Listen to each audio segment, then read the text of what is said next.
MVP Miracle has a 2-0 lead in this best of 5. The first game was closer than the second one a little bit more dominating, and our third map, I feel like probably leaning towards that Towers of Doom, if I had to guess. I was expecting it for map number 2. Then went into the third map I had in my mind, which was going to be the Cursed Hollow.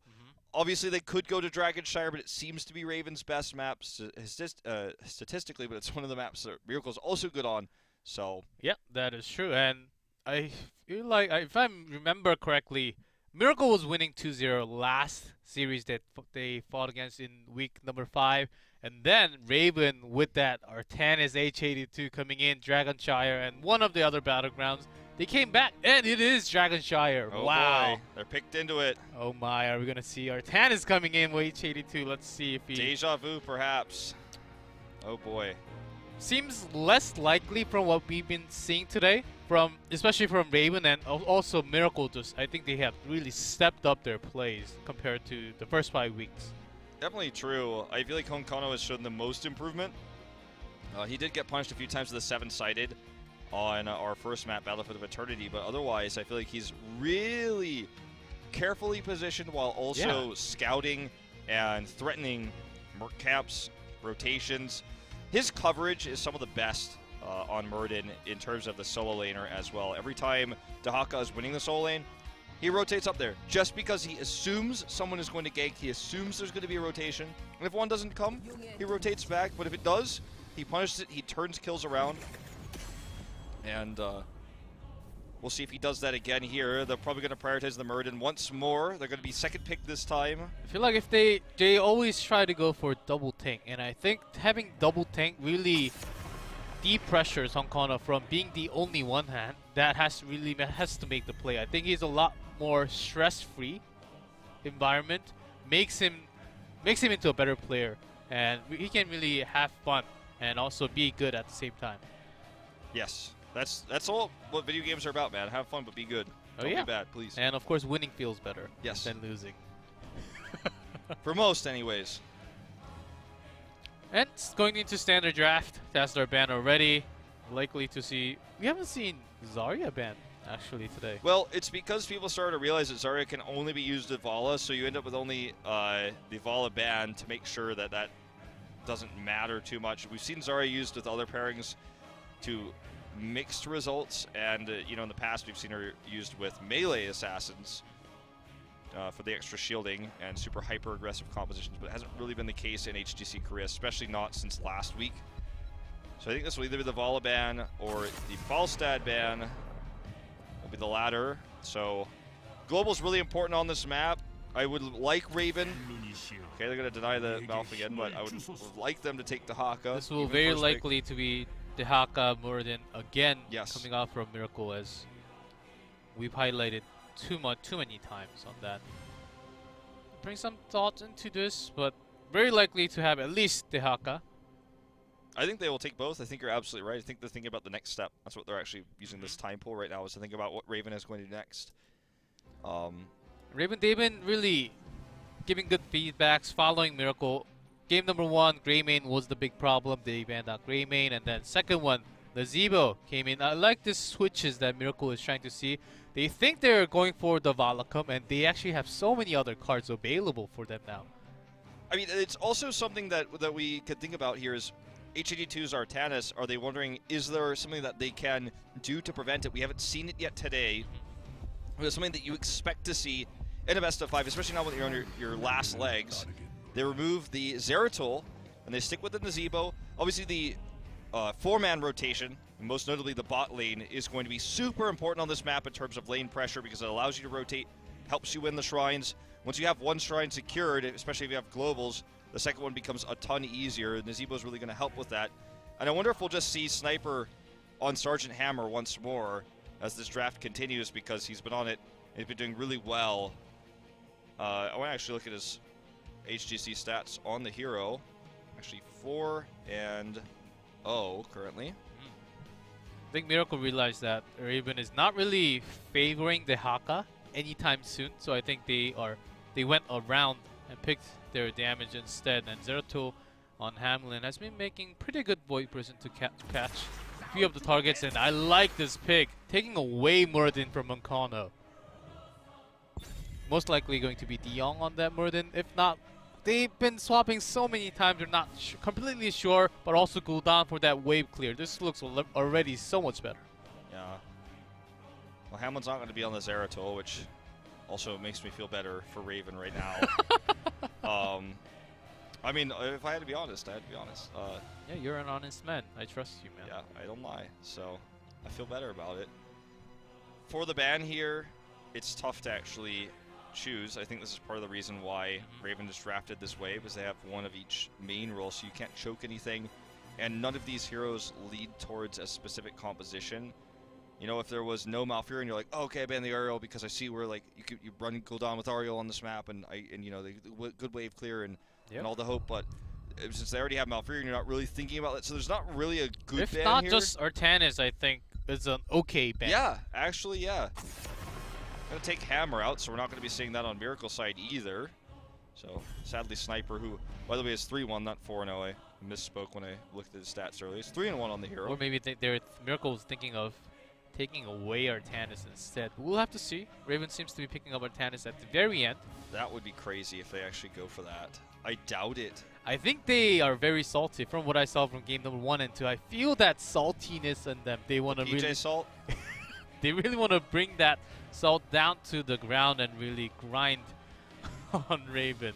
Well, if they do that, it would probably be Honkono on the Artanis, you know, with Dami playing the Zeratul. And Raven realizes already that they should have realized already, and really being able to pick and play the Haka is a big disadvantage for them. But instead, they're going to ban Tychus. A little bit surprising, of course. Them having Muradin gives the pressure if the Tychus is on the other side. I think the reason why they did this is because they were like, oh, well, we're looking at a Sniper hero ban here, very likely, with Crazy Moving playing the Gazebo. And they may have forgotten that in the triple melee situation with the tank, the double tank and Zeratul together, Sniper actually has been playing the Dahaka, has played a really good Dahaka, so I would have rather seen the Dahaka ban, knowing that Sniper has the flexibility to normally, even though he's ranged flex, play the Dahaka in a very similar role to his Falstad. Remove that global presence, and the pieces just kind of fit together right now for Miracle in every way.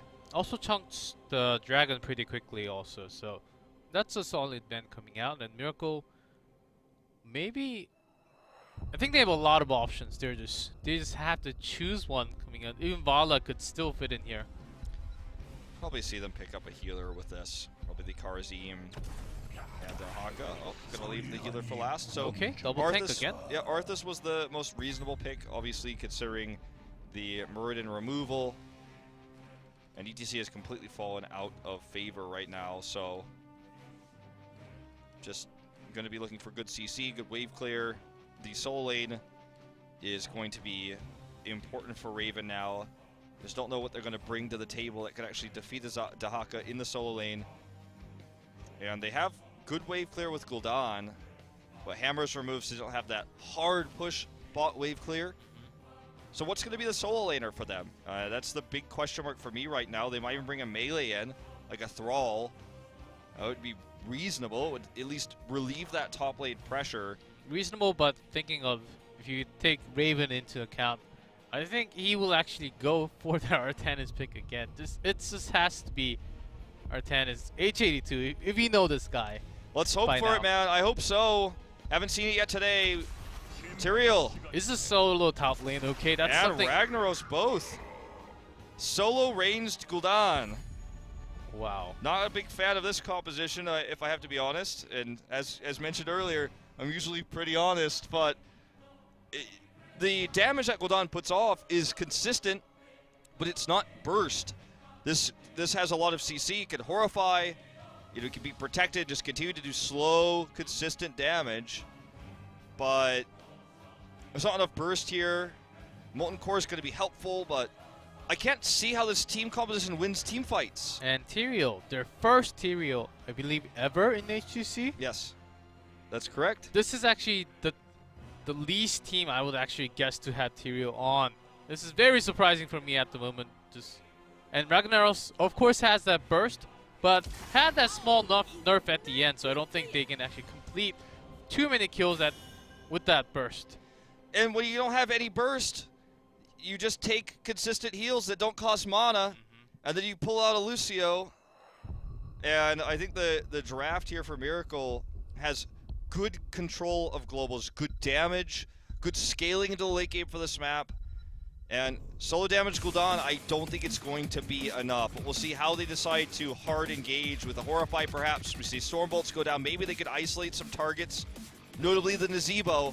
But he's going to have Ice Block post 13, and that's going to lead him into a strong late game. We'll see if Raven can make this happen. If they do not, MVP Miracle will take the 3-0 win. Let's jump into Dragonshire.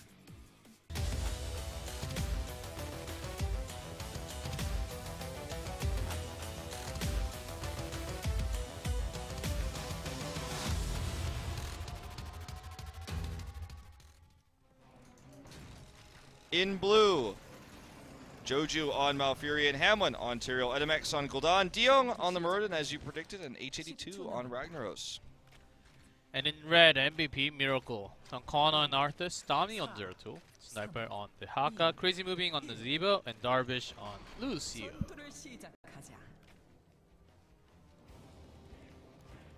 Here we go, G-Clef.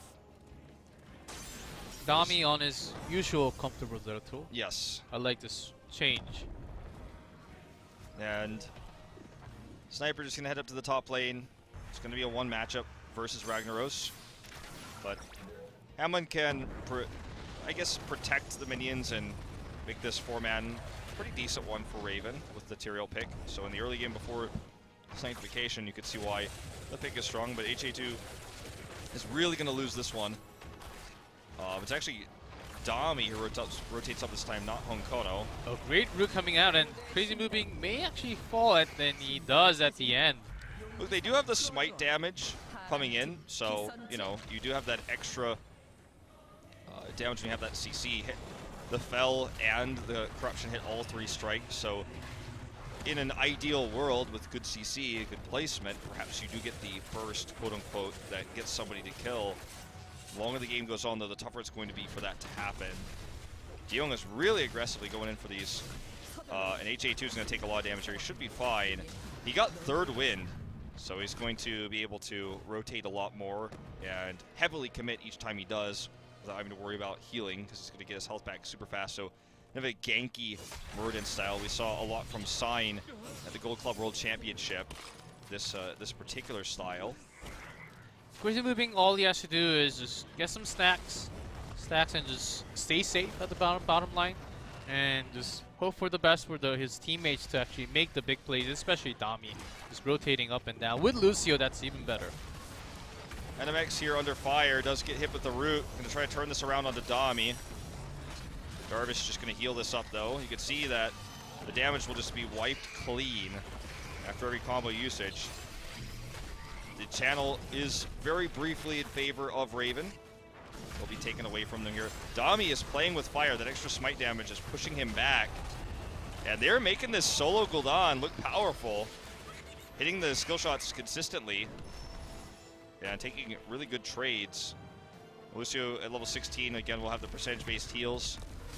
The longer this game goes on, more health will be on the Zebo. Here's this burst. When you have the CC, and you can get that combo off like that, we have the 2 Fels coming in and the Corruption, then you get a kill for sure.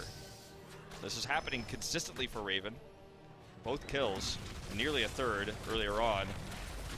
Dami spots Dio coming in, and that's the time he actually wants to come in for gank also, but H82 doing so much damage, and Onkana should be enough. There's that coil to finish up the kill, and does not get the jump. Stops that Dwarf Toss. Still, everyone is very low, but they're going to get the kill onto Muradin. Nonetheless, 3rd one not able to proc.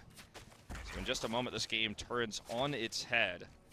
And this is not about comps, this is really just about better rotations for Miracle, better understanding of the matchup in lane, and the usage of Burrow. This bot lane push with the Siege Giants is annoying to deal with, but Miracle, after that skirmish in the top, will come take this shrine and clear this up. Having actually pleasant presence in all 3 lanes right now, getting a slight EXP lead. Hamlin is playing with fire. Does back off. Honkono is going to go for the channel. NMX should be able to deny. Will they be able to retake, though? Look at the top lane. HA2 is pushed really far back. The big change is when Sniper actually rotates down, and that's exactly the time NMX blows up cooldown. Without cooldown, no burst damage, no corruption, no fails coming in. HA2 does take this during this brief lull when it comes to the mid to get the kill onto NMX. Hamlin does Altruins his way back, but that was really scary. I was wondering where he was going with that, but he had the safety Altruins. So I was wondering in the beginning, they picked Ragnaros and Tyrael at the same time. I like those. I didn't really follow the picks. They picked both strong top laners, and I didn't really know which one would go. Tyrael seemed better for me, but they're keeping Ragnaros for the time. Well, he's just playing really passively up there, which is fine. They want Tyrael for the extra smite damage to help secure kills. And it did get them 2, but now they're going to see this counter rotation here onto HA2. The second he stepped past the midpoint in lane, did go down. Dami's going to knock this entire mid wall off the map. They're going to take a 1 level lead now, 1 level closer to level 10. Uh-oh, didn't we see this before in game number 1 and game number 2? And for Raven's side, not having the global would come into a big disadvantage, as Miracle, who's having that Dehaka on top consistently. When they join for the team fight at the bottom, it will be 4v5 for sure. Those are the setups here for Crazy Moving as well, making sure every single one of the minions he kills is inflicted with poison before it's killed. So Honkono just making sure every time before he autos that it is inflicted, so that he actually gets that voodoo ritual built up. A bit annoying here with the shields coming down while he's doing it. So level 10's up here. Void Prison and Sound Barrier. Everything you expect. There's no big pairing for the... actually, sorry to cut you off, yeah, going for that coil build. We saw some coil build coming out from EU sometimes, and I kind of wish we saw Void Prison with Syndragosa, possibly, but that's not the best combo here in 8, as I say. H82 gets caught one more time. They didn't even need to use heroics for this. They could use a Void if Dami wants to toss it down here. There's the burrow. Looks like they're just going to try to retreat. And they're going to walk away with all heroics available. Darvish with the heals. And Dami actually coming back on to the fight during all of this. But Crazy Moving is split pushing. He's just going to get more and more stacks. He's just taking this small lead and pushing it further. So yeah, I mean, I was going to say the same as you. They don't have anything that pairs with Void because they didn't go Syndragosa. But the Void Prison is still going to be strong because a lot of people look at Void Prison incorrectly to say it's only a combo ult. If you remove 3 members from the team fight, put them in the Void Prison, then you have a 5v2 fight. So it's a strong utility here, heroic, that can also save your core.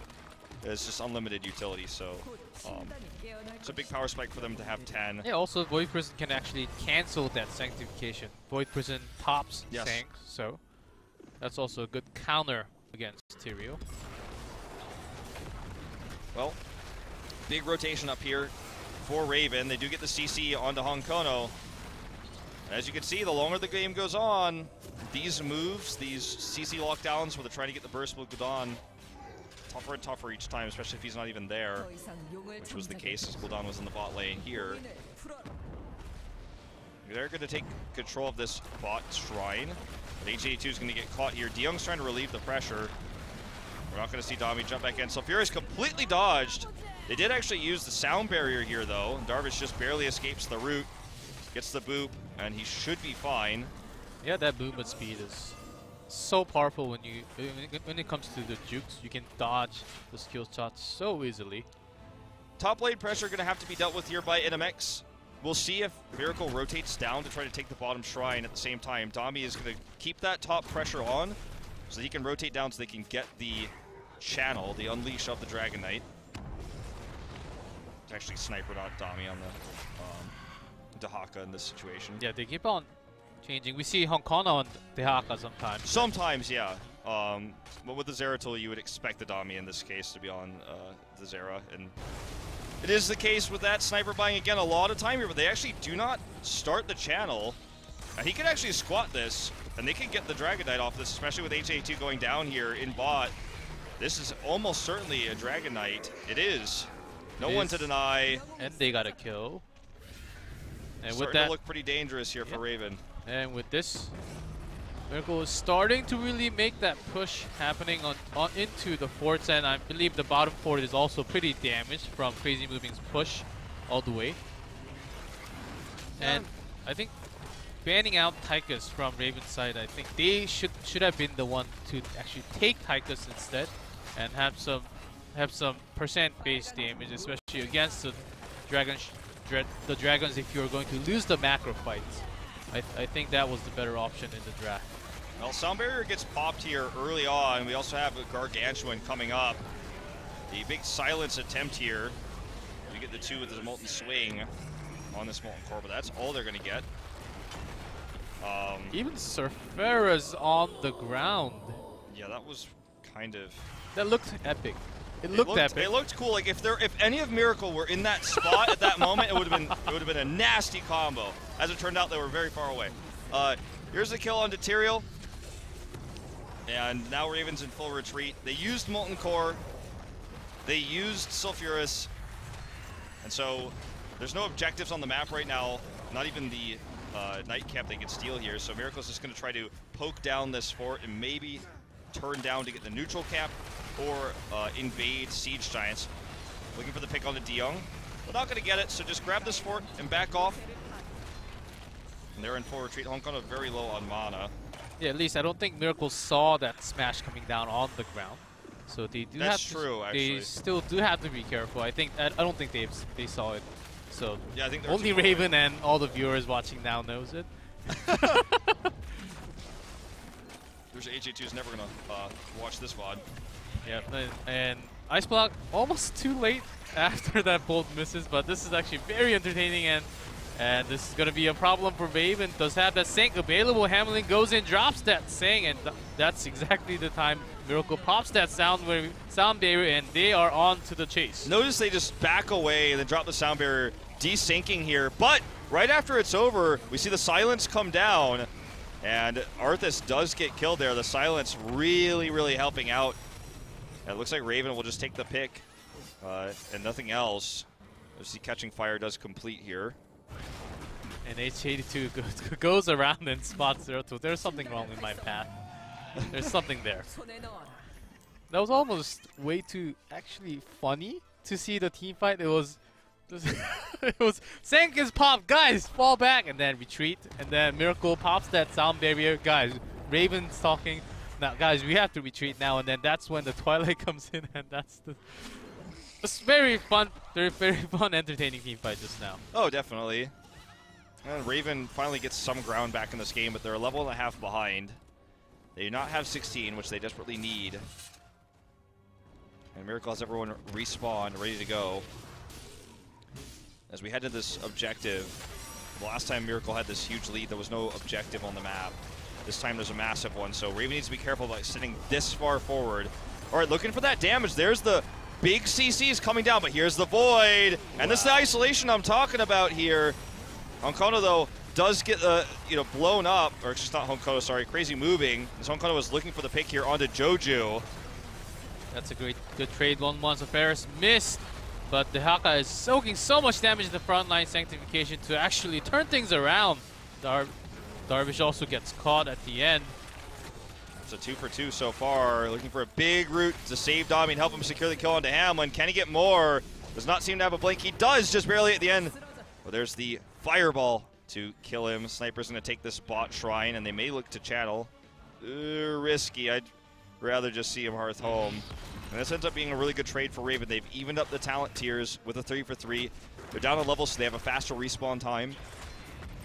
And they have this top lane push that Miracle never dealt with during that fight. So this is the best position that Raven's been in all game long. That was a dirty fight. Not the most clean fight coming out for MVP Miracle, definitely. They could have focused much better, but they were very spread apart, and of course having that Sank in the middle of the team really zoned out the front line and the back line, which made it very hard to come back. But Raven, with that team fight, they can catch up. They have the same talent. With this, they can catch up somewhat, but Miracle, when Nazeebo's about to hit level 20, that's the big power spike coming in, and when Nazeebo can actually just do a few auto attacks, and Gul'dan or Ragnarok will be gone by that time. Well, I have to agree with everything saying. Just watching the map right now, looks like Raven is going to take this window of time to take the siege camp and the neutral knight camp in the middle of the map here for the bot lane push, and they're just going to try to siege up this fort, try to catch up in EXP, and they're going to really just commit heavily. A 5-man rotation. Honkono's coming from behind though, and here comes down Sniper, looking for the flank. Dami actually taking too much damage though. Still going to look for the fight. Holy ground is available here for Hamlin, and Sniper is just going in. I don't know if this is end up being the right choice here for MVP. Sanctification used, but there's a Void Prison to lock 2 out. And look at that sound barrier, hits everybody now, but the Horrify coming up a bit late here. Smash does miss, but Twilight Dream actually connects, so Miracle is in silence. They have to retreat, but all the Raven, very low Tyrael actually falls down in the middle, and then Dami seems to be the next one. Okay, crazy fight here. Crazy Movie's gonna go down, no pun intended. I feel like they should not have been that aggressive. Sniper should not have gone in alone like that without his team backing up. There was a cool sound barrier, but there's just so much CC on the side of Raven from the Smash, the Twilight Dream. They have the Sanctification to help retreat, and they have Horrify. So every time it feels like Miracle's like, ah, I got out of this, so now we drop the sound barrier, then the next CC comes down, then the next CC comes down, and I think it was overconfident exchange for Miracle is now not really massively ahead in this game. They have the structural lead, but that means Raven can catch up to 20 fairly soon.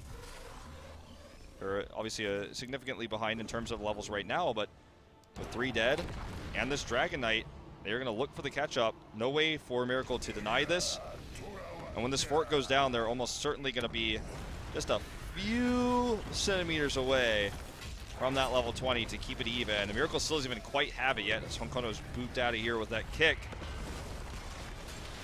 That's a 20 for Miracle. Liking the plays coming out from Hamlin. When he sees the Void Prison trapping his teammate, he keeps himself alive on that Sanctification. So basically the entire team is safe for the next few seconds and really cancels that timing of Miracle to actually engage in and put on that damage. Well, now that there's 20 for Lucio, that's going to be the best cleanse they have against all this crazy amount of CC. The Roots, specifically, you know, just protecting the teammates. As long as Darvish is in good position, they can stop a lot of this from happening. He's horrified right now. Honkono super low. Nice up between a rock and a hard place. So we see the Void come down. It's actually already on cooldown. Sound barrier coming up here once more, but they don't actually have any way to capitalize on this. And Deong is doing a number right now up in the front lines. This Dragon Knight will expire in 15. They don't get a keep. Looks like he wants to do like 1 or 2 more swings. Well, that's not going to work. He's going to have to back off here. So 20 to 20. Raven has finally really evened the tide. Still 1 fort down, but the top fort isn't that significant on Dragonshire. It's pretty insignificant in general. Even if it were down, it wouldn't really be pushing for the win down that lane. You need the keep to really have extra pressure from that lane, that top lane. And by this time, by this scaling, level 20 against 20, one solid team fight can actually be the end of the game. So, and Ragnarok's also going for the heroic level to have that Molten Core up. Should be up already. And just I'm pretty sure they're just waiting for the Horrify or the Sank to be safe for their side. That's exactly what they're looking for. 10 seconds on that Horrify. It's upgraded now. Just pushing the bot lane is kind of annoying as Vile Infection finishes. They do have 20, so Nazeebo's hitting a big power spike, but also getting very tanky. Holy ground here onto Darvish. They really want to commit to this fight. MV will get out. This did, oh, Molten Core I feel is a big waste here. They did get a little bit of damage done to the keep wall from this, but they escaped, so well worth it. HA2 using this is really painful. If they lose 1 or 2 and he's alive later, he's going to wish he had this Molten Core to help protect the keeps. It's not the worst thing with that talent. The cooldown is a lot, so much reduced, so they just have to stall some more time as they already hit 20 macros, about the same. Just having this Dehaka on top seemed to be the problem, but now it's not really too much as Raven was already caught up to level 20. See a really aggressive rotation up to deal with Dehaka specifically, as you mentioned this. Sniper just walks away casually right now and does have the protection of this fort. We'll see if Miracle wants to collapse onto this. They did take the Siege Giant camp, so that's going to continue to pressure the bot lane. Still a ways away from that keep. I like this. It's as if they heard me saying this. They're fully committing to everything they do. They're moving all in together, not really separating at all. Yeah. Well, this comp is so absolutely necessary for that to be the way. Diong does get the root here onto Dami. Look at those damage coming out too. I know, look at that. That's like, he has third win, luckily for him though, so he should be able to heal that up pretty quickly. Does have Avatar, he's going to pop it right now. They're looking for Hong Kono. Sanctification used here, but Crazy moving, not really attacking that location, looking for the kill onto Hamlin. Hong Kono continuing to zone to stop the retreat right now for Raven. Sound barrier coming up here. Hamlin and Diong so low. The Horrify comes out, it's a little bit too late. Big swing here. Ends up here a smash from HGC, but I don't know if it's going to be enough. Hong Kono will actually die here to the trait expiration of Tyrael. HGC is going to get knocked out of the Molten Core. 3 down already here for Raven. This may finally be game, and a super late team fight for Miracle. Darvish is actually going to be the one to kill Joju. He's on to the chase at the very end, but the rest of the team is already on the keep and soon will be on the core, and this will be a game over. Game series going to MVP Miracle. Yep, it's actually been a pretty competitive fight with the supports down there, but the core is the more important thing to watch here as Joju's now out of mana. And that is going to be the 3-0 win for MVP Miracle. A tough fought game here in game number 3. Well, their team fights there at the end. Finally working out. And Hong Kono having really good zoning to prevent that retreat. And obviously the big power spike coming in for Crazy moving on Nazebo. We got a little bit hyped about it there at the end, but you could just see how much damage he was able to do to the tanks in the front line, making it a real big risk to actually commit there. You can tell Crazy was not too happy with that performance, as even though they did get the 3-0 this time over Raven, perhaps you would argue with a team of the caliber and the name of MVP Miracle would expect a cleaner series that they just did not have. Yep, and from the looks of Raven, I think they are the ones that who are actually happy about game number 3. They committed all they wanted, and then they went all the way into level 20. Even the last team fight, they stalled it for such a long time. They actually